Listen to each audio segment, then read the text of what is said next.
I'm Evelyn, and I'm a Geoholic.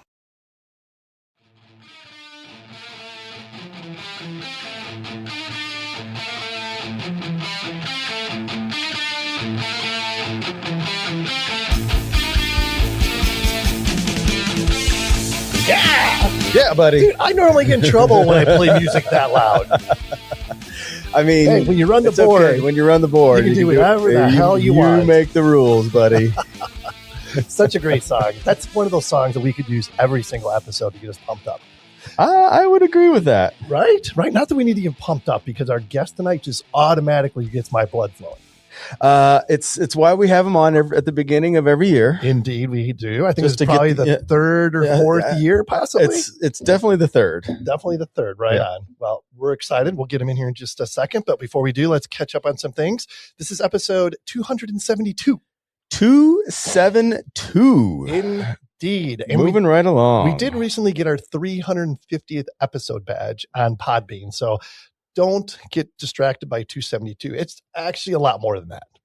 Yeah, there is a lot more than that. But yeah, we also hit 350,000 downloads. Well, there you have it. Look at us go. Look at us go. Look at us go.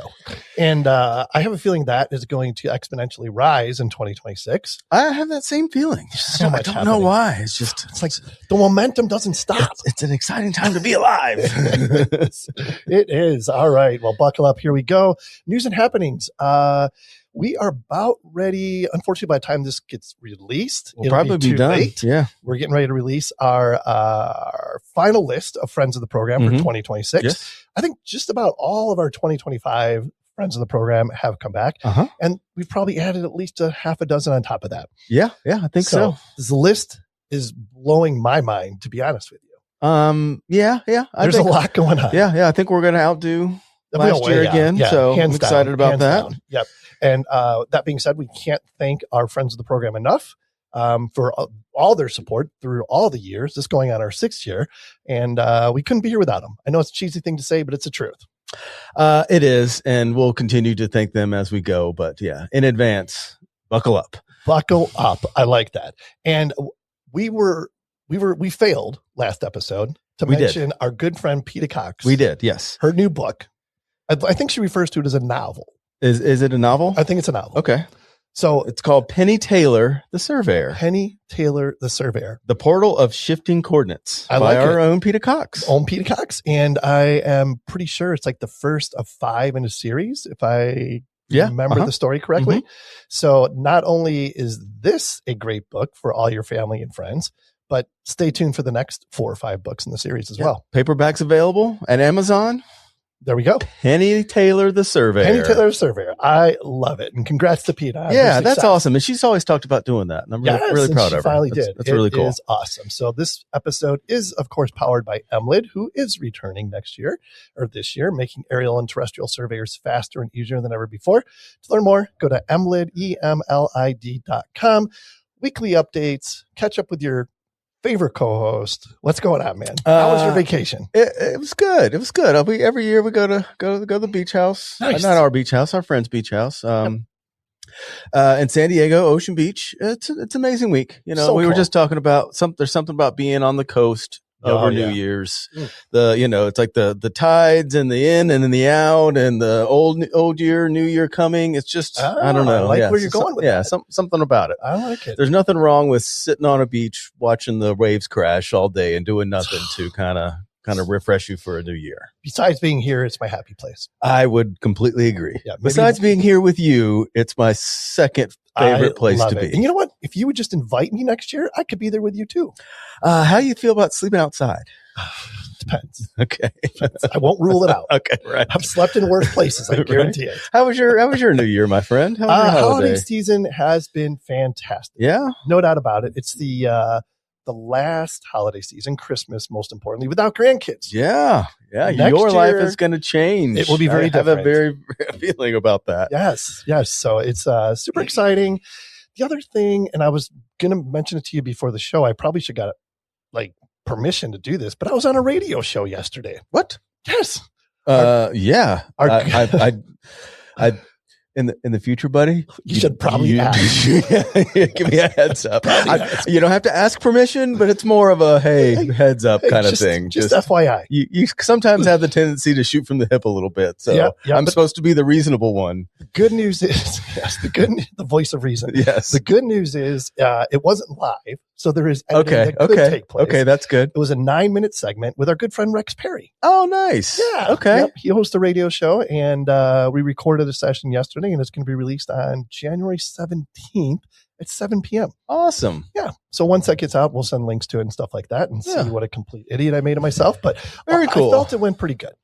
So anything else? No. Ready to keep going here? All right. Yeah. Our weekly updates, of course, are brought to you by Topodot, also returning. Yes, they are. This year. And they've got some exciting things big coming stuff up. going on with those guys. We can't let it out yet, but we did have, we've been talking to Ted over there, and there's some exciting things happening. He is an outside the box thinker. No doubt about it.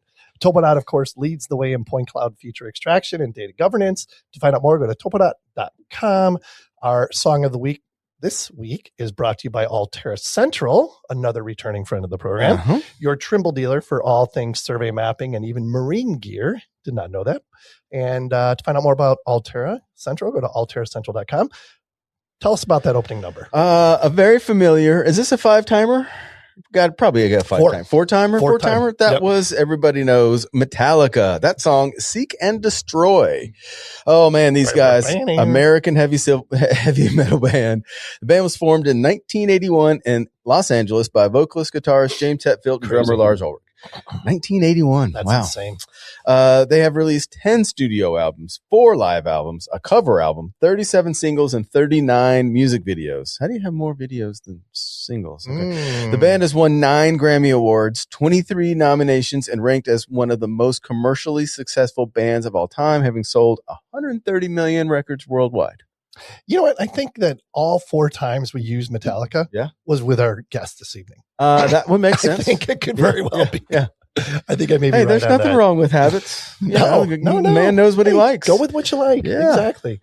All right. Next up, we got our GeoNet count of the it's week. my favorite. You love this. Yeah. By setting up a GeoNet satellite reference station, GeoNet miners not only earn passive crypto income, but also empower critical sectors to function in the real world with precision navigation, including artificially intelligent robots, drones, autonomous vehicles, augmented reality, and the metaverse. Did you just add that in there? Or? I didn't. Okay. From what I understand, they're part of the metaverse. I don't know how that could be, but more power to them. We'll have them on, and they'll tell us. They will, yes. Also, a returning friend of the program. No, not this year. Not this year. Okay. They're focusing on their tremendous growth. This is the you got to give me a heads up thing. Current count 20,722 satellite miners, 4,500 cities, and 155 countries. Be sure to go to geonet.com. Be sure to click on Find a Hex. See if you can put one on your house, a place of business, and start making money. Gotta know, Kent. Have we moved the box from the spot that it has been? You know what? How much crypto is that earning for you back there? We need to send your dad's to him as his Christmas present. Oh, yes. A belated Christmas present. Yes. See that? I was waiting for it. Okay. Oh, you're just waiting for after the holiday season to get that done. Yep. Got it. 10-4. Timing is perfect. Oh, well, but then you know what happens once we send it, then it's going to be on the clock and he's going to get it up and working before you will. Wait, is he going to get it up before I get it up? More. Yes. 1,000%. That would be really sad for a lot of reasons. A retired accountant gets it on his house before you do. Oh my God. All right. Well, stay tuned for more on that. Yeah, exactly. How about let's get our guest in here? Let's do that. Our guest this week is, of course, brought to you by David Evans and Associates, also coming back this year. To find out more, to find out more about the DEA difference, visit DEAINC.com. That's DEAINC.com. Our guest this evening is Mikel Bowman. Mikel is from Bloomington, Indiana. Good Midwestern boy. President of Bowman Legacies, best-selling author. We're going to find out more about all this stuff. Coach, keynote speaker, leadership development coach, business coach, personal development coach, life coach, and mentor. He likes to call himself a cultural guru. Mm-hmm. Love that. Hobbies include he focuses on living and experiencing life and helping you grow as a leader, both at home and work. Love that. Michael, thank you for your time. Welcome back to the Geoholics. Thank you. Thank you. I don't call myself a guru. That was given to me. So someone just now listening is like, what a dick. He calls himself a cultural guru. Oh, no, wait, pump the brakes. He's humble is what he's saying. Yes, completely humble. What a dick. How have you been, man? How was 2025 in a nutshell? It was earth-shatteringly fast, and we did so much. We traveled to Canada. We traveled across. We just did so much this year. We created our own app, and then we also, our youngest moved to her first year in college, and nice. My oldest child's in college, and we sold our house on 31 acres, bought a new home. This last year, we are just ready for some. Yeah. Yeah. Well, hopefully 2026 is going to bring you some peace and clarity. Oh, it already has. The break's been great. Our holiday was wonderful. And nice. It's good to have the family back together for the holiday. And it's felt really right. So we feel rejuvenated and ready to go. Good for you, brother. So are you still living in Indiana then with this new house? Yes. Yep. Cool. Nice. I'm the kind of guy, it's like we had 31 acres and it was awesome, and I'm an outdoorsman, but because of the business and what we're doing, we're in love with the organization. We just didn't have time to maintain it. And I knew that there's somebody else that would love that place. And so we just moved. This is an old hillbilly saying, we moved closer to town. Yeah. Yeah, now it's only 5 minutes to the Piggly Wiggly. That's right. Oh, man. So great. Well, good. Congrats. And I'm sure 2026 is going to be even better for you guys. Let's jump into this just a little bit, because you've got a really good thing going here with Bowman Legacies. And in fact, one of the taglines, and we've talked about it before a little bit, on the website, is that your objective should be build a legacy that will far surpass your legend. And I love talking about that every time we get an opportunity. So shed some light on that phrase. Throughout the annals of history, we forget about people that were famous, absolute legends, right? And however, their deeds still perpetuate themselves, either good or bad. And I think that a lot of the times in society that we live in now, we focus a lot on fame. Spend a little time on Instagram or TikTok. These people are really hoping to get famous. Everything's based upon fame, but it's short-lived because you won't be remembered. But your deeds will. Your deeds perpetuate itself. When you were a kid, you ever throw a rock in a puddle? And we watch those ripples go out to its exterior, right? But they also come back to its source, and they affect you. So it's just such a short gain what they're doing. But what we hope to help people do is build that kind of legacy that it perpetuates good in your family, perpetuates good in your business, perpetuates good in your team and whatever it is that you're doing. Because, man, if you're focused on negativity, you're going to get a lot of it. But if you're focused on doing good and leaving behind good, man, that echoes long after you're no longer even a legend. Yeah. Yeah. And talk about why those three things are important and how they're connected. It's not just leaving a legacy with your family. You mentioned leaving a legacy at work. You can't just focus on one, right? All three of them. Go ahead. I think if you're learning to lead on a high level and your intention is to do that, you automatically leave a legacy in those three places: in your community, your business, and at home. It's because wherever you're walking, if you're going into the gas station, because you've had a bad day, you're not going to be mean to the gas attendant and ruin their day. Yep. Right? You're not going to ruin their day because you're trying to leave some kind of legacy behind. And the importance for me is, life is short. I know what it's like to sit in the ER and the doctor said, you're not making it out of here. Yep. So I know what it's like to be there. I know what it's like to be on a site and not enough of a guy to put in a 5-gallon bucket. It's very, very fragile. And so we're only here for a short time. And in my opinion, for me, I want to leave something behind. I want to do great things. I have greatness within me. You guys have greatness within you. Let's get down with that and let's continue to build that kind of a legacy. I just don't have time for anything else. I don't want to do anything else.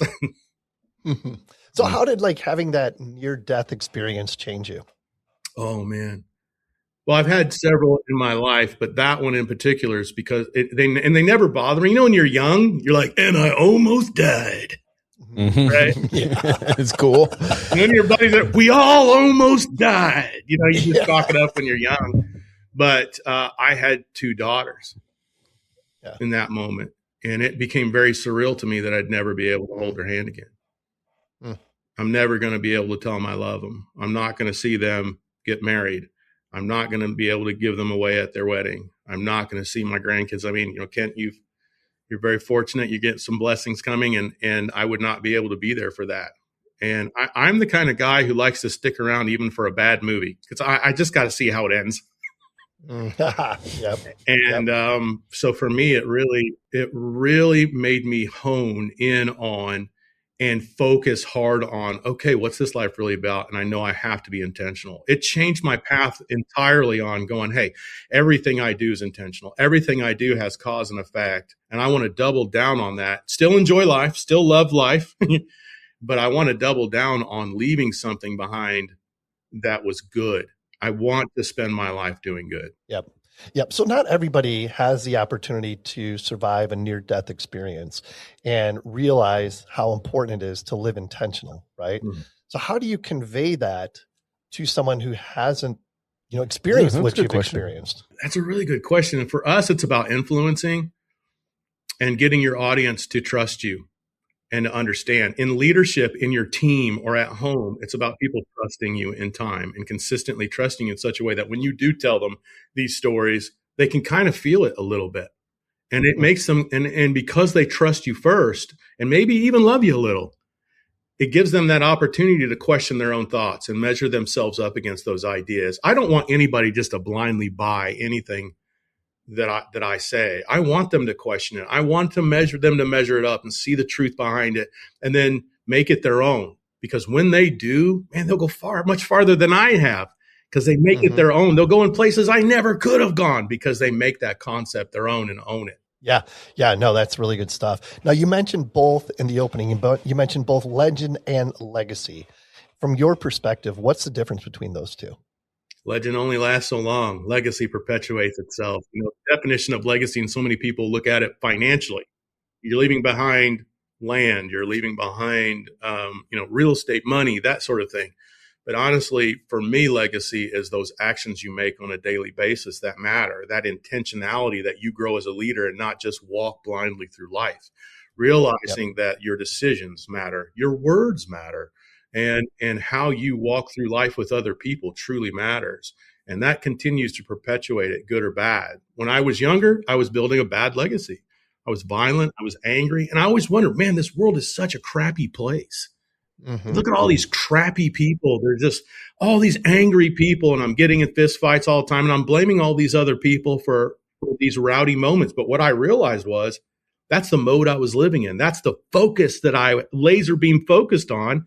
And I just kept perpetuating that. But the moment that I decided, you know what, this is not working, I'm stressed out all the time. I'm just wore out all the time. I'm on guard all the time. And my wife's wore out because I'm angry and mean. Once I started perpetuating love, more came.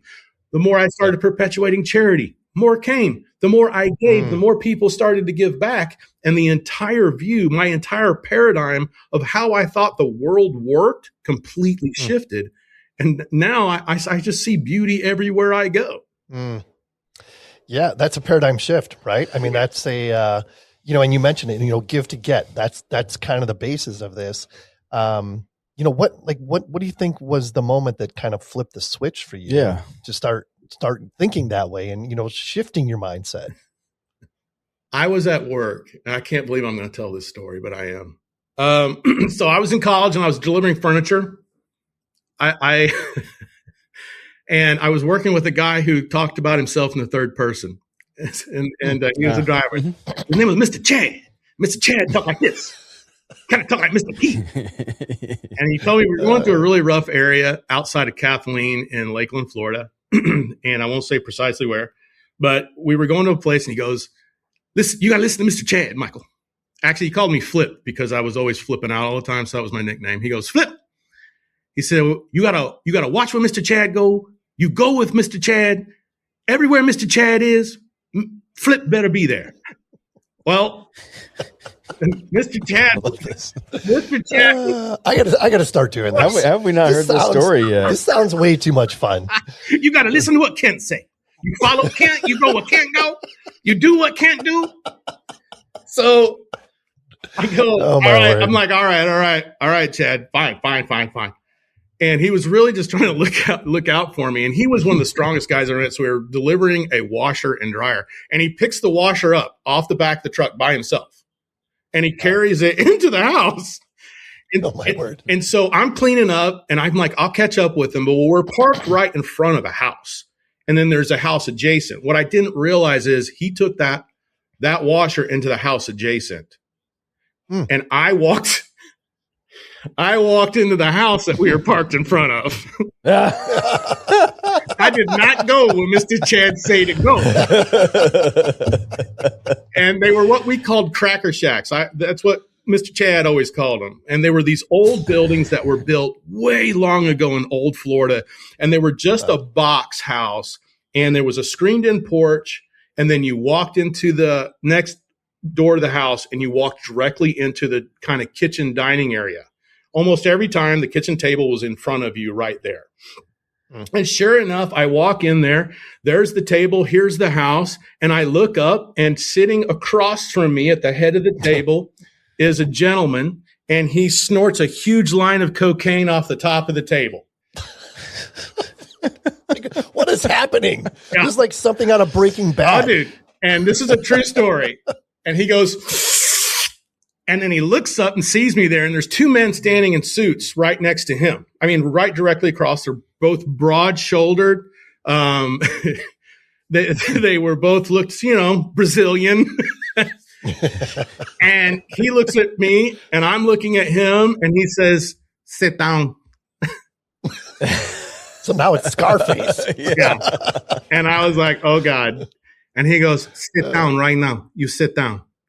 Oh my God. And I said, "Hey brother, I love you, man. I walked in the wrong door. I love you. And I just want to go home. I just want to see my wife, man." I was in college. I was married. I'm young. And I just said, and the old me would have been mean, would have been aggressive. Yeah. But dude, if I started off with that, those two guys in suits would have just stomped a mud hole in me. And I was very proficient in martial arts as a young man. I met my wife at a kickboxer's wedding. I mean, it couldn't be a more 90s movie with Metallica in the background, Of course. And so I just was like, guys, I'm a hillbilly from Indiana. There's my truck. Here's my uniform. I walked in the wrong house, bro, and I'm going home to see my baby. Okay? That's all I want. And the two guys started walking towards me. Oh, boy. And I thought, oh, this is it. This is where it ends, right here in Florida, right in Kathleen at a cracker shack when I should have just listened to Mr. Chad. Yeah, right. And in that kindness, that guy reached his hand up and pointed his finger and he goes, hey, leave him alone. He's a good boy. He's a good boy. He said, "You're going home?" I said, "I'm going home." He goes, "You say nothing?" I said, "I say nothing." And I didn't tell that story. My wife didn't even know that story for 10 years later. So I think the statutes of limitations are gone on that. Yeah, I think you're good. Yeah. But it was that love. I mean, I could have cussed those guys. I could have kicked either. At that time, I'm doing the splits between bar stools. Sure. Yeah. I'm athletic. I'm in my 20s. I can run 3 miles in a dead sprint. I'm in the top peak of health that I've ever been in. I fought some semi-professional kickboxers at that time. I could have done that. And I could have died that day too. Sure. Yeah. Like, it's like, I don't know how many they would have took to whip me, but I knew how many they were going to use. You know that old joke? Oh, yeah. Yep, definitely. And he let me go. And I learned such a powerful lesson in that moment. I chose kindness. I chose love. I chose to be humble in that moment. And I'm still here to talk about it.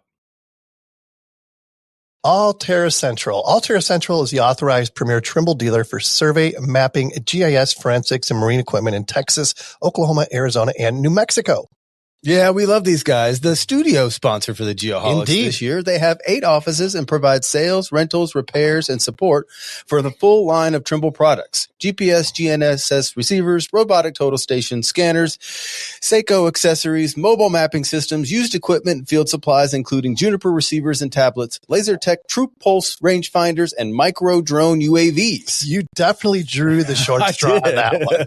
To find out more, go to alteracentral.com. Let's talk about Carlson Software. Founded in 1983, Carlson Software is a privately owned international market leader in CAD design software, field data collection, laser measurement, and machine control products for the civil engineering, surveying, GIS, construction, accident reconstruction, and mining industries worldwide, providing one-source technology solutions for the entire project cycle. You're dialed in right now. I know, right? Carlson's culture is always on the forefront of adapting and developing new technologies into practical applications while remaining rooted in the down-to-earth industries they serve. Carlson Software's renowned dedication to customer service is unique in the industry. To find out more, visit carlsonsw.com. Yeah. And I'm so glad you said that because it is a choice, right? And here's what, like, something I want to talk to you about more specifically is, there's so much negative influence on our lives on a daily basis. As soon as you turn on the TV and put on the news, right? Just all negative influence, social media, negative influence on our lives for the most part, right? So it is a choice. Other than the Geoholics Instagram account, please follow. Yeah, follow that. But like to be positive and, choose love and kindness is a choice. And sometimes it's a hard choice because we're getting bombarded by so much outside forces of negativity. Mm-hmm. It is hard, but and that's where discipline comes in, right? There's a discipline. There's a discipline in acting hard. There's a discipline in walking around tough. There's a discipline in that. It's hard work. And there's hard work and love. But when we centralize it to the home, let's just say, if I'm always that, and pardon my French, but if I'm always that asshole at home, that's all my kids are ever going to know, and that's going to become their inner voice. Yep. That's going to be the voice that they live by. That's that legacy I'm talking about, that surpasses your legend right there, because it carries on in the mindsets of your children. Now, let's go that on a broader scale. So it's a discipline. And what I find is you veer towards what you focus on. When my father was teaching me how to drive, he would say, he was such a good trainer and teacher on things. And he would say, Michael, you gravitate towards what you focus on. He said, on these long country roads at night, he goes, you're going to get on a straight stretch and a car is going to be coming towards you.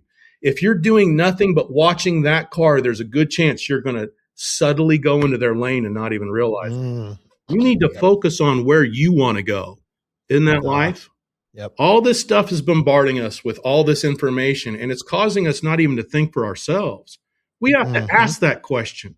What's doing the thinking for me? Is it fear right now? Is it ignorance right now? Is it anger? What's doing the thinking for me? Who do I want to be? Who do I want to be? And for me personally, the choice is someone who's leaving a legacy that's good, a man of peace, a man of love. And I'm not saying that the pit bull's on you and you just go, oh, it's a beautiful day and I choose love. And tearing a hole in your leg. I'm like, no, deal with the pit bull. Right? I'm not saying a guy breaks in your house and you're like, it's okay, take it all. Yeah. I am a person of love. No, that's not at all what I'm saying. But, because we do great feats of bravery because of love. But I am saying it's about balance. It's about balance. And it takes someone willing to move forward and grow to find where that balance is for them. Yeah. And it seems like as human beings, we tend to gravitate to the path of least resistance, right? And like falling into the negative valley is easier than making the conscious decision to go the opposite direction and choose peace, choose love, choose positivity. Would you agree with that? Oh, how easy is it just to comment something crappy on us on something that you saw online? Like to be negative. Yeah. Like I love Harleys, and sometimes people talk about Harley. They don't know what they're talking about. It's so easy to go, dude, you have no clue what you're talking. Why? Mm-hmm. I don't know. Yeah, that's what they want. That's what they want. Right. It doesn't mean a hill of beans. Let it go and move on and act like you've got some class, for God's sakes, instead of trolling people. You know, Roosevelt, one of his greatest speeches is talking about the person who's watching everybody else play the game. The outsider, the one who's just watching, and how petty and small they are. And let me tell you, it's so true. It's easy to be an armchair, whatever, fill in the blank. I want to be in the mix of things that are actually making change. And that's the decision that you have to make with all this pettiness. Do you want to be in all that pettiness? Do you want to, on the side of history, be that person who was small-minded, didn't think for yourself, just believed whatever that you saw, bought it, and just fed into all that negativity? Or are you the person who wants to do something great? You have to choose. And from that, act accordingly. Yep. And sometimes refer to it as do you want to be Aaron Andrews or Aaron Rodgers? Yeah, that's right. And the thing is, that choice isn't, it doesn't last for a day. What do they say? It creates it's like 3 weeks to create a habit or something. Oh, like that, right? Yeah. Like, okay, you choose positivity this day. Do it for 3 weeks straight and see how it changes your life. Right. You don't go to the gym. Well, we all go to the gym for 3 weeks and push real hard and then never go back, right? That's all happened. Oh yeah, we're in that time now. Yeah. Perfect time here for that. It is right? Gym's peak season right now. People are walking wobble legged, out of places and like, oh my God, why am I doing this, and questioning life. And then they stop. It's about consistency. If you want the 6-pack abs, you want the muscle, you want the tone, or you want to be fit and shape just for your pure health, you got to move. You have to move. You've got to do something. And then you're going to get off the path. But life's all about getting right back on. It's just that easy. I talked to a lot of people who've been in and out of prison. I've sat across a guy who was chained to a concrete table, and we were put in solitary confinement together to talk it out. And that was one of my jobs. He was suicidal. And he just felt like he had just completely derailed his life and there was nowhere to go from here. And they caught him hanging himself. And so it was my job to sit there with him as a guy across the hall in solitary confinement was beating his head against the wall, screaming. And and he just felt like this is the end. And I understand it. I mean, look where we were at. The floor smelled like piss. He's chained to a concrete table. But you know what? I'm going to tell you something. He had greatness within him. And I'm going to tell every single person here, you have greatness within you. I've said this, 3 or 4 times now coming on here. But you've got to understand that I have counseled people that have come out of federal prison. I have counseled CEOs of major companies that are multimillionaires. I have coached everybody across the board. And I'm going to tell you, high functioning people in prison, every one of them, not one of them was dumb. Not one was dumb. They all had a certain brilliance within them. They just needed to accept it. You need to accept it. Well, no matter what that inner voice says, no matter what your mom said, your dad said, your society said, your school said, dude, screw those people. You have greatness within you. And if you're willing to grasp that, you're going to start making decisions in your life towards that greatness. You're going to gravitate towards that greatness. And just like I said about my dad said, you're going to veer towards what you're gravitating towards. If you are staring down that greatness and chasing it every single day with discipline in your heart, I'm going to tell you, the times you get off the path, just get back on. It's just that easy. And you'll go somewhere. You'll actually do something in your life. Yep. It's not going to be easy. No. Before we were on, you mentioned we're 30 minutes in and we haven't even touched on leadership yet. Yeah, right. Well, and that's where maybe I have some segue in here because you mentioned traveling to Canada, and I think before we started, you mentioned a conference, the lead from the middle. So can you talk a little bit about that experience? Absolutely. Bowman Legacies puts on a very powerful conference called Lead from the Middle. I wrote a book called Lead from the Middle. And the conference just enhances that, but it's more than one talk, right? It's Lead from the Middle. Then we do another one about handling problems, and a very powerful one called Linking Shields that we do for organizations. And it's not just a hoorah, it gives you practical tools to move forward. And it's changing lives. It's changing lives. It's moving businesses forward in a major way, and I'm just very proud of it. I'm very proud to be a part of it. Is that an annual conference? This is and you always have it in the same place? Can host. It's not at the same place. That's actually a great question. It's a conference that you can host in your organization. Oh, yeah. Okay. We've done it all up and down the East Coast. We've done it. We're going to be in San Diego next year. Nice. We've done it in San Antonio. Gosh, just all over Texas, all over Maine, Virginia, Indiana. And so it's been very powerful. And to see these guys' lives change and their mindsets change, I will say too, it's so impactful that when you see grown men just openly crying, and at the end of it, them coming to you and going, you have no idea how much. I stopped counting how many people have said, I'm the guy you were talking about. I was ready to end my life. I was in the hotel last night thinking about it. And because of you, because of this moment, I'm going to keep going. Wow. How does that make you feel when somebody comes up and says that to you? It's weird. Yeah. And I'll tell you why, because you can't claim the victory and it doesn't feed my ego. You can't put it on your resume. No, it's so weird. It's just like, as a young man, I think that maybe it would have fed my ego and I've been like, I'm the hero. And now there's just this reverence for that person right there in that moment that you're just glad that they're still going to be breathing. You're just glad that it affected them and that you served your post well, because it's not about our egos. It's just about serving that post and doing it to the best that we possibly can. And it's surreal and it's very humbling. It's a very humbling moment. This last time in Toronto, we had a lady. Dang it. Why, Kent, do you make me cry every time I come onto your podcast? Why do you make me cry every time you come on our podcast? But the book, spoiler alert, the book starts off with at 3 a.m. in the morning, someone calls me with a gun in their mouth. And it's that 3 a.m. phone call. So the lady who hosted us at this last conference came up after I talked, and she's just, tears are in her eyes. And she said, we were in a room of 250 people. She said, I was that 3 a.m. phone call. And then she points to a lady in the audience, and she's the one who picked up the phone.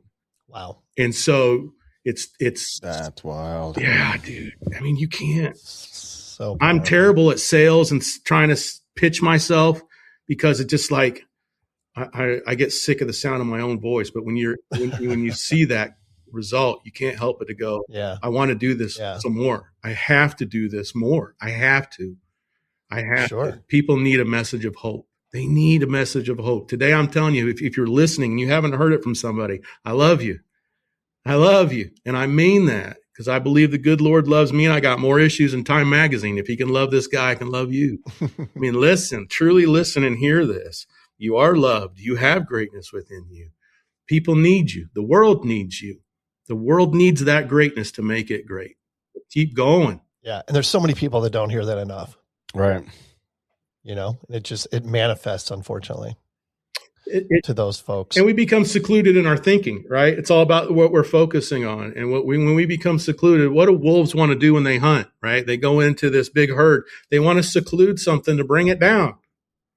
And that's how they bring it down. And one of the first things they love to do is nip it at the heels, but bring its head down. If they can bring the head down, they can control that animal.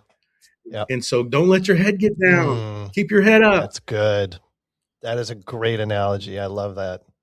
So for each of the conferences, do you customize them based on the company or the audience, or I'm just curious, like what's the big takeaway you're trying to have everyone to get from 100%. We like to have intel before we go so that we can relate. And I don't want to just go up there and start spitting out facts. I want to be relatable to those people. And because I have an eclectic background from the non-for-profit space, or being in the field, civil, construction, mining, and then being an executive staffer and then starting my own business, I can relate to a lot of people. But I want to have an intel. I want to know what these warriors are like. Sure. I want to hear, and get to know them, because I'm there to serve them. I'm not there to shock them. I'm there to fill them with practical tools and help them to move forward and lead. But yes, we can cater it. Like the conference itself is 3 talks, but we have given each one of those talks by themselves in other parts of the country as well. So we've just talked for an hour and didn't do the whole conference. So we definitely cater it and move it towards whatever your company or your world wants. We've done it in front of 1,500 people. And I honestly didn't know there was going to be that many people. We just did the lead from the middle, just the first talk. Yeah. And I remember walking in there and the room was packed. Wow. I was like, wow. All right. This is what sweaty palms feels like. Cool. Yeah, right. That is so cool. How do you, so that you're catering, those type discussions for larger groups, right? Is there a minimum size? Like, do you want to have at least like 10 people in the group up to whatever, or like, what does that look for you? And because you also do individual coaching, and then you've got the coaching on your website, which we'll get to in a little bit here. But like, what do those various models look like for you? For us, it's very adaptable, and it's all about time first and foremost. I know last year before, we had to turn a lot of people away. And that was unfortunate, but we just couldn't hit their events. And a lot of people like to call you 2 weeks before they want you there. And it's just that we can't do that. We're already booked. But for us, if you got 2 people in the room and you can get us there on Zoom, you don't have to fly us out there, and 2 people are affected, and maybe even one of those lives gets saved. How is it not worth it? So for us, it's not about the big show. It's not about the standing ovations. It's about saving people right where they're at. Sure. Yeah, that's awesome. I see Sean's over here perusing your website as we speak. So let's at least talk a little bit about leadership. Yeah, because we could go down. Like, I love the path we're going down right now, and I could talk to you for 3 hours straight. I guarantee you. But like from a leadership perspective, and I do like this question. I sent it to you, and I, hopefully you got a chance to take a look at these. But from your experience, this is a great question. I love it. This one here. What's the number one leadership blind spot that most managers won't admit they have? Wow. And, I looked at that and I thought that was such a good question. And I had Anita in the room, who's our vice president. And I'm like, dang, that's a good question. It's a good one. And I'll say that when I first heard it, a billion different thoughts came into my mind, and it centralized on one thing. A lot of most blind spots, especially with very charismatic leaders is they're not self-aware. Mm-hmm. The other day, this is last year, I'm talking to a former CEO, and he said, well, Michael, you know our culture. You know how good we are. You know how great it is. What he did not know is I had just talked to 4 other staffers in his organization that was hating life, and one of which I helped get a job elsewhere, and he cried the day he left. And he's not a weakling. This guy's an outdoorsman. He was almost a professional athlete. He was so relieved because the hell that he had gone through in that organization. They were bankrupt culturally. They were bankrupt. Their back channels were on fire. He wasn't self-aware. He had absolutely no clue, nor did he want to. And a lot of strong leaders just want to lead. They just want results. They look at the bottom line and they say, that's success. And trust me, I must be doing good. We're making money. Mm-hmm. I have coached. One of the things that I do at Bowman Legacies is help presidents of organizations during divorce keep their business going. This is not something I advertise. This is just something that's happened. So keep themselves in check while the divorce is going on, all the while being a strong leader. So I'm kind of like a plug-in CEO, vice president to that organization. This has happened now 4 times in the 5 years going on 6 that we've been working, and they were major clients for me. They did not have that hindsight. They did not have the ability to look at how they were functioning. And it was in all aspects of life, and it cost them greatly. Yeah. Self-awareness. You nailed it. Yeah. You want to learn, key. Ask your 14-year-old daughter how you're doing. There you go. Right? There you go. Right. We need to get Evelyn on the show. There you go. No. She's still too sweet. She hasn't been jaded by hormones and teenagers. Oh, if I asked her how you're doing, she is going to give me an answer. Yeah, but it's quite favorable. I'm still in the good dad zone. Yeah. I haven't gotten there wait. yet. Yeah.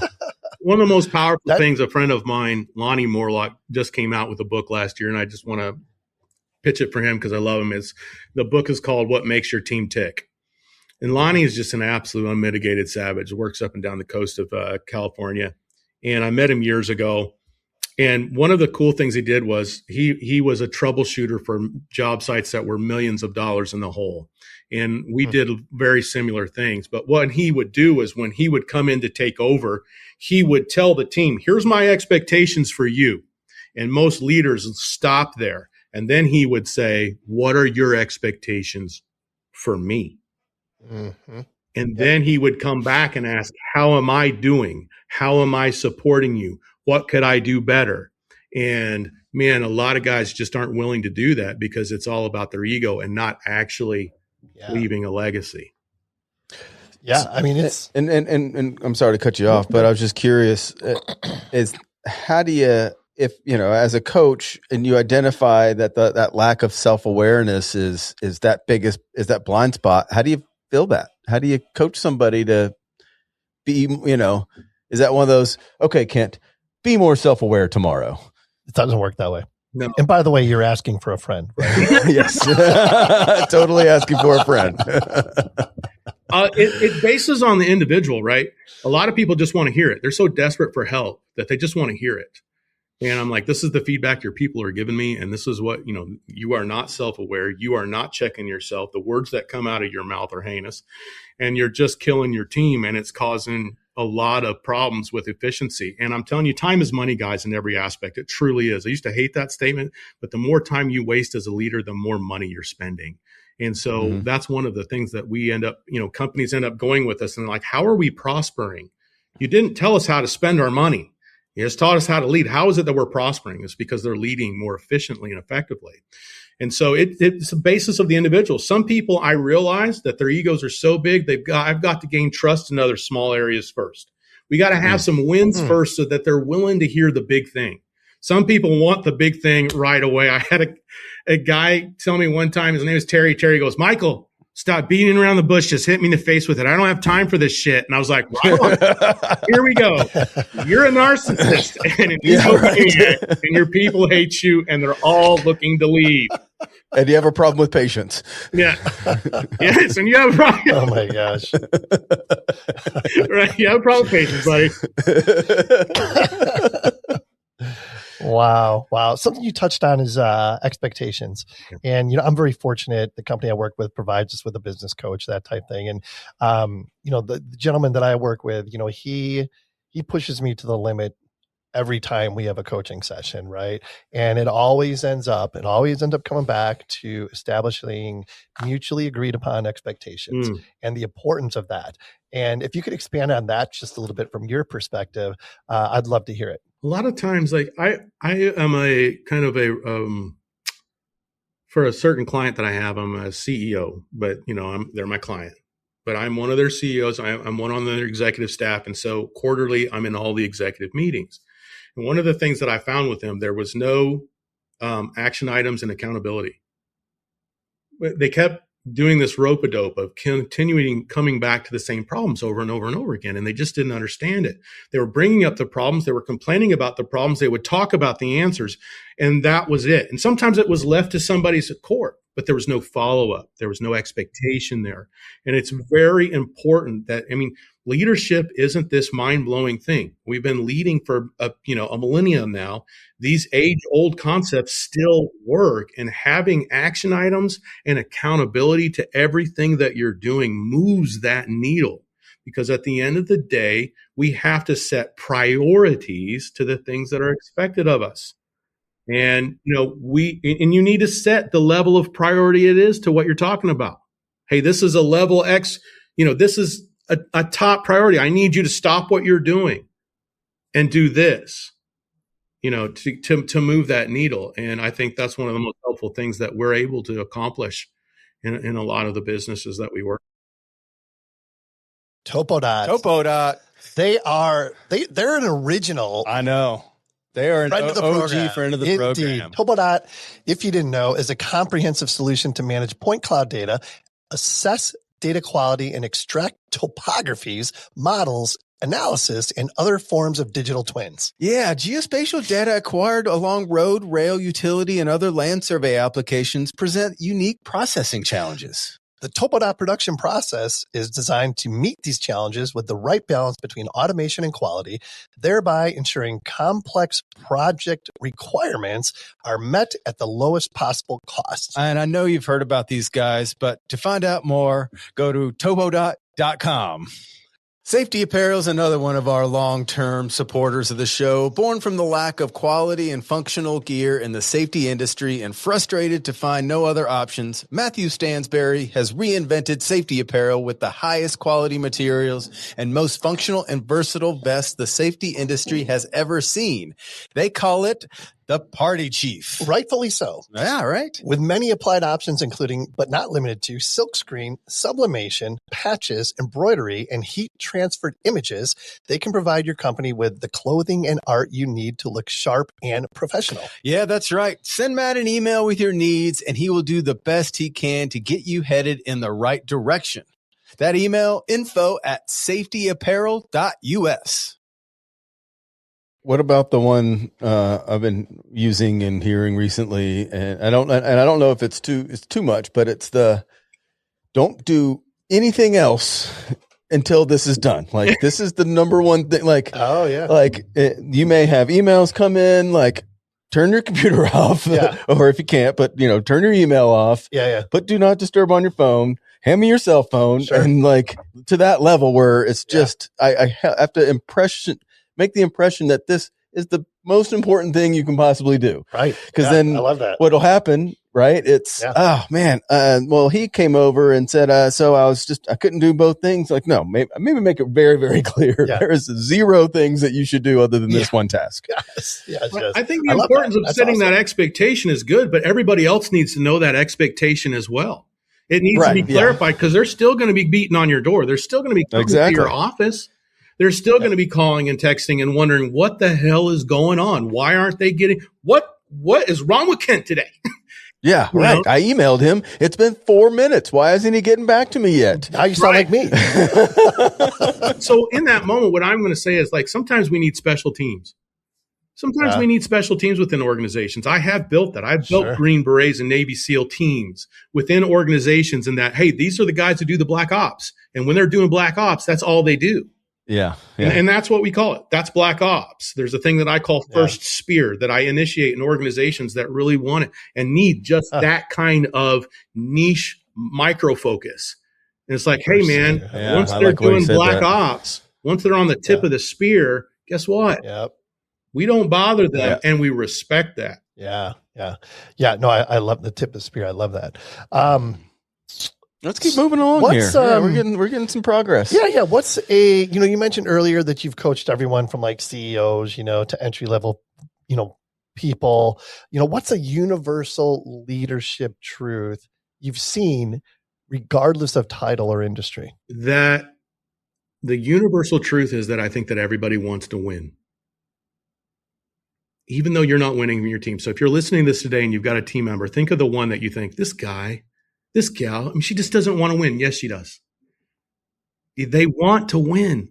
Now, are you putting them in that position to win? Mm-hmm. See, every person has primal needs and they have tribal needs. And the primal needs so vast, we won't get into it today, but tribal needs are very simple. Tribal needs are most people want to be a part of something bigger than themselves. They want to be an intricate part, very simple, an intricate part of that, and they want it to be a successful endeavor. They want to win. That's the universal truth. They want to win. Now, guys like Vince Lombardi, he understood that, and he knew each individual needed to be coached and trained in a different way. And if you're proactive as a leader, you're going to find ways to make people win, even when you think they're a lost cause. Right now, I'm coaching a company where the executive staff is with me. There was an individual who they were looking at maybe allowing him to move on. Now he's considered one of the top 3 guys in the organization. Wow. Well, how does that happen? That happens with my understanding of this guy wants to win. Let's get him to win. Let's figure out how he can win. Let's see what he does best. Let's see what he's good at. Is he in the right swimming lane? Right? Is he doing the breaststroke here because he's got short arms? Maybe that's not the best thing for him. That's great. Right seat on the bus, right? Right.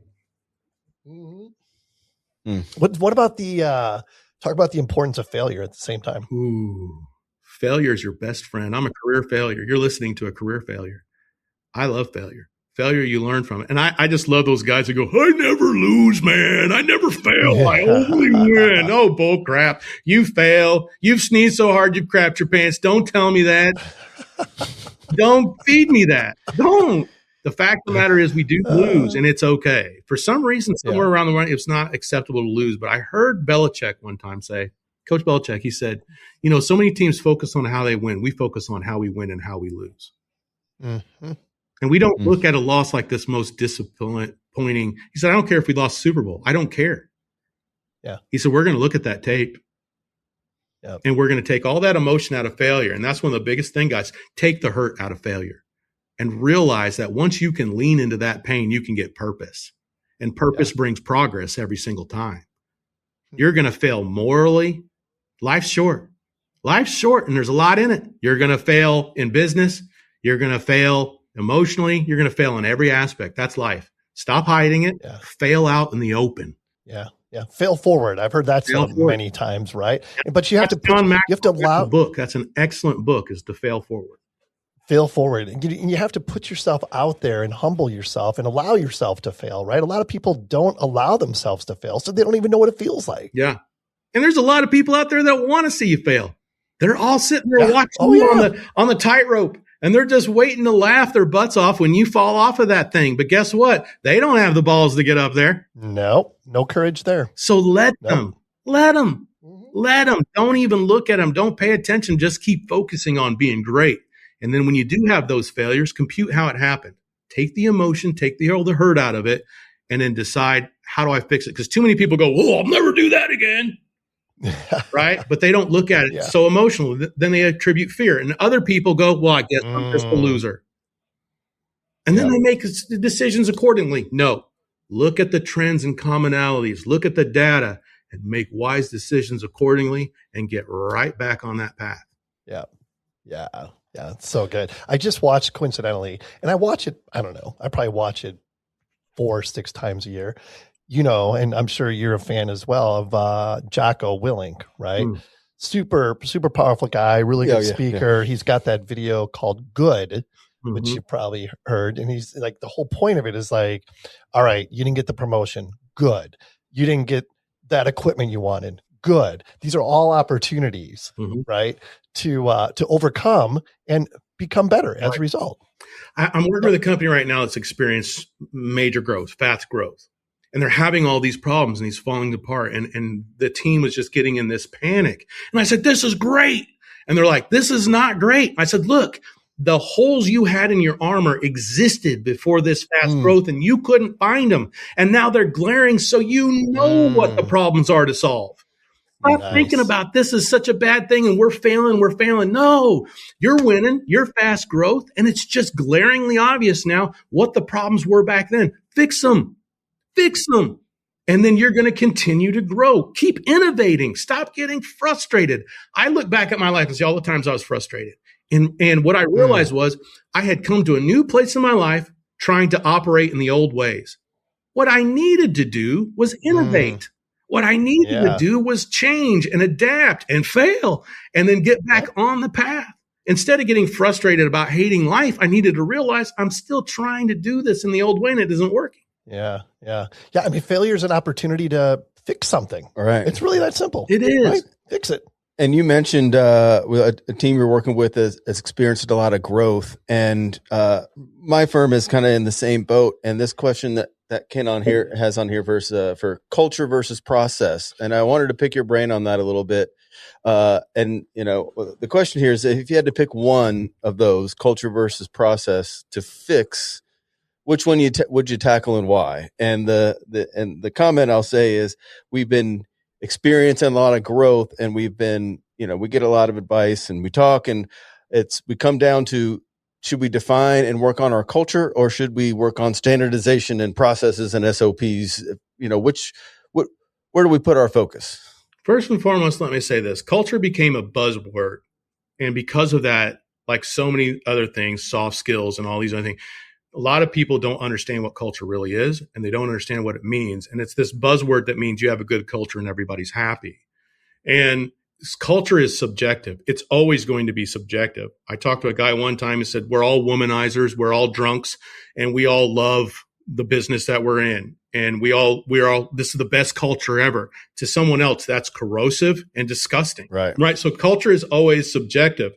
Process, looking at trends and data, looking at trends and commonalities. These are the things that are so vital and important. Taking all the emotion out of it and looking at it with logic and reason.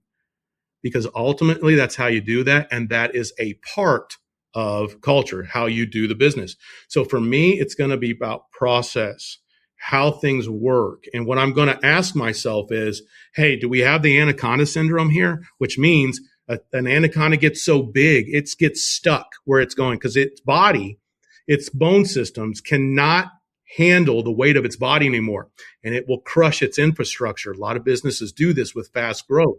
The head never knows what the tail's doing, and then it has to go into that path of least resistance. And there it is in the path of least resistance. And that leads into one of your questions is that's how we always do it, right? Well, that's how we always have done it. Well, now with fast growth that your firm's experiencing, you have to analyze every one of those. Are we doing this because that's how we've always done it? Or are we doing this process because it actually works? What do you think of that? That's kind of what I thought. That's kind of what you thought? Yeah. But I like hearing the words in the right order that sound good so I can regurgitate them and sound smarter. Or you can go to Bowman Legacies. What's the website? Bowmanlegacies.com. Bowmanlegacies.com and book a time to talk to Michael. I may just have to do that. You might have to do that. Yes, exactly. I have one more question. We're an hour in. We could go another 3, but I know Sean's not up to a 3-hour podcast. Are you? Is tonight the night? It's not me. It's our listeners. Oh, the listeners. There's them. Yeah. And I just had a really good example. My bladder failed, right? So I went and took a break and I fixed it. Now I'm back better than ever.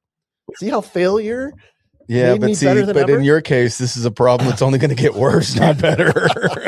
It's an old guy problem. It's an old guy problem. Why do I have to pee all the time? Yeah, right. Geez. All right. So coaching often means asking really tough questions, I'm sure, and you're put in this position all the time.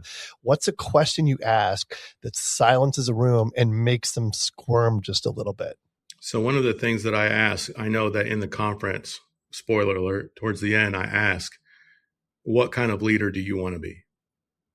Do you want to be the kind of leader that someone calls you at 3 a.m. in the morning because they're ready to take their own life? Or are you going to be the kind of leader that they pass up? That guy could have called his mom. That guy could have called his dad. Mm-hmm. He could have called a buddy. Yeah. He could have called a myriad of other leaders. He didn't call any of them. He called me because he knew I'd pick up the phone. He knew what time it was where I lived. It was 3 a.m. where I lived. It wasn't where he lived. I was in Indiana at the time. He's in California. Yeah. He knows it's late for me. He knows I'm sound asleep, but he also knows that phone's by my head and I'm going to pick it up. And then you've got to ask yourself this. Do you want your kid calling somebody else other than you at 3 a.m.? Or do you want that responsibility given to you?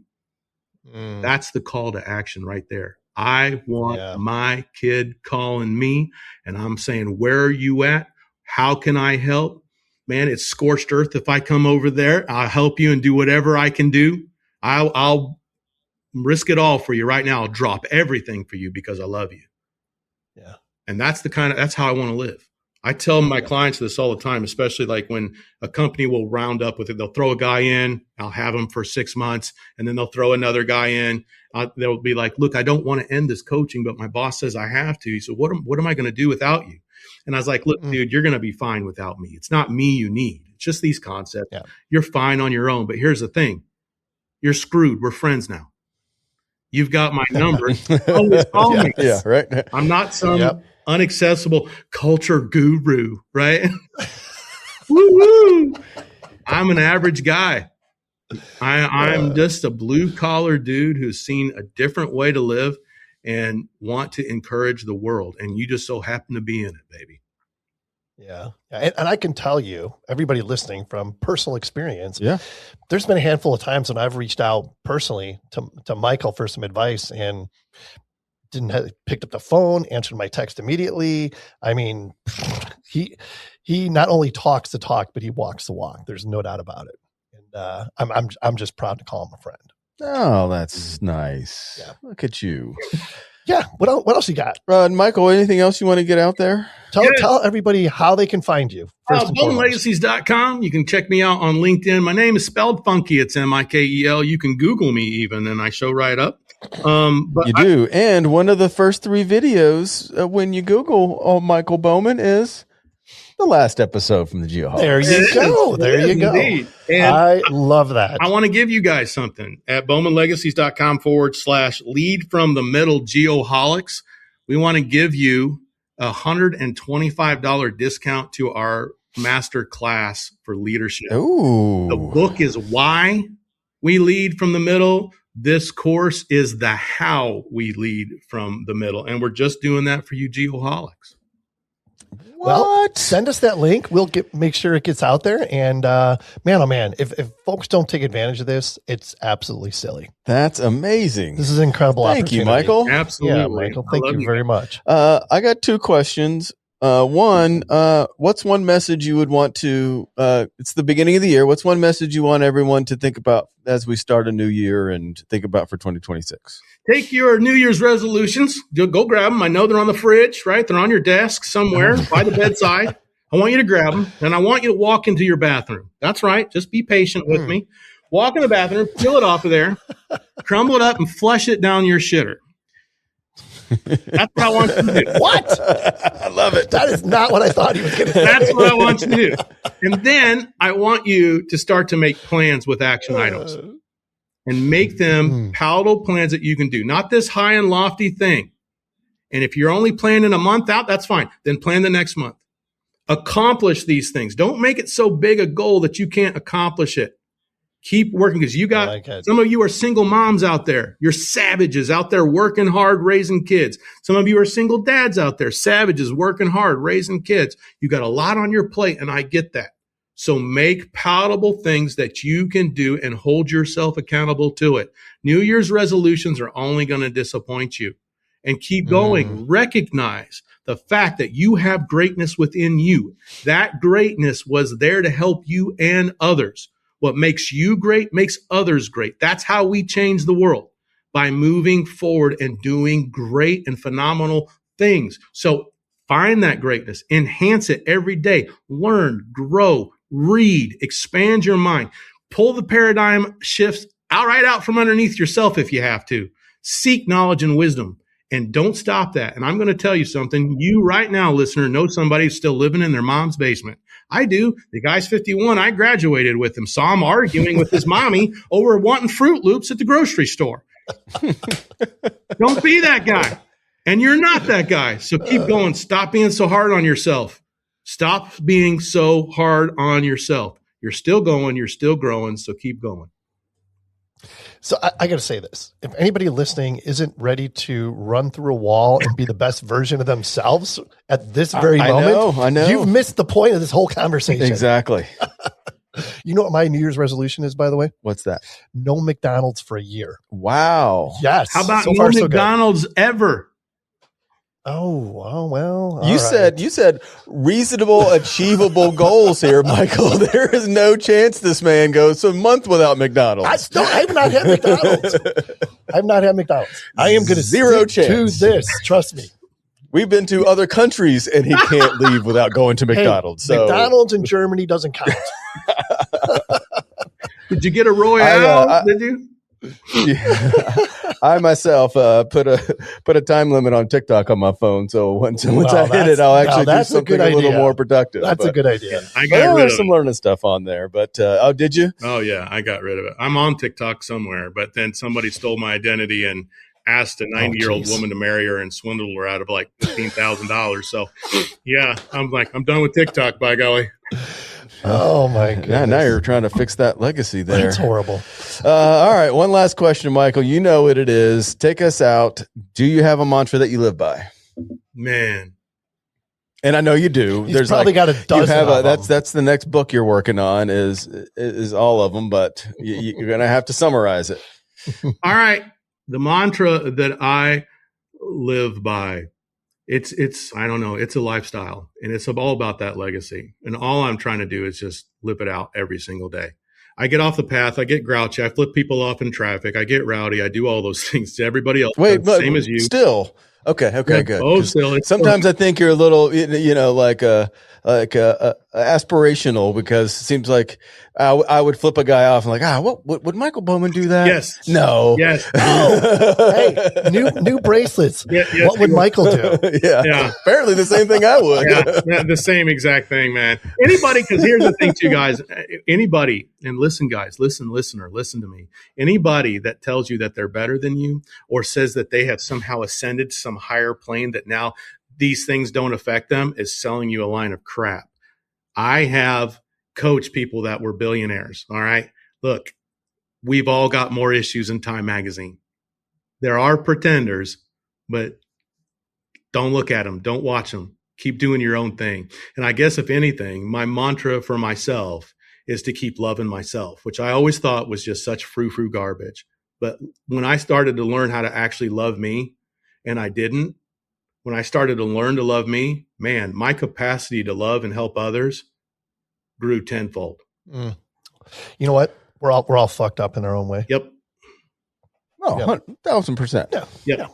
So some of it just talk about it on a weekly podcast every week, a little more than others. And some it's That is glaringly true. obvious, but hey, That's awesome. Oh, love it. All right. Anything else you want to get out there, thank you Kent? again, man. I cannot thank you enough for your time. It's one of our favorite times of the year. Always love reconnecting and with it's a you. great thing to do, especially as we go to a new year. So. it's a God bless humble you, honor brother. that you guys trust me. So, man, I always try to want to bring my best, and I want people to walk away feeling encouraged today. Yep, you always do, man. Thank you. All right. Adding value and making friends. Oh. Hey, we kicked the year off. I don't think we can kick the year off any better. No, impossible. To be honest with you. Impossible. If anyone would like to be a guest on a future show, shoot us an email at info@thegeoholics.com. We're booking into the end of February right now, as a matter of fact. Huge thanks to our PLS partners from 2025, Emlid, Topodot, Altura Central, NLC Prep, GeoNet, David Evans and Associates, and of course, our best friend ever, Trent Keenan at Diamondback Land Surveying. We could not do any of this without you. Metallica, Seek and Destroy, available everywhere. Until next time, everyone, bunch of takeaways. Build a legacy that will outlive your legend. You've got greatness in you. Everybody does. You do. Choose love and kindness. It's a choice. Keep loving yourself. Most importantly, be safe and healthy, everybody.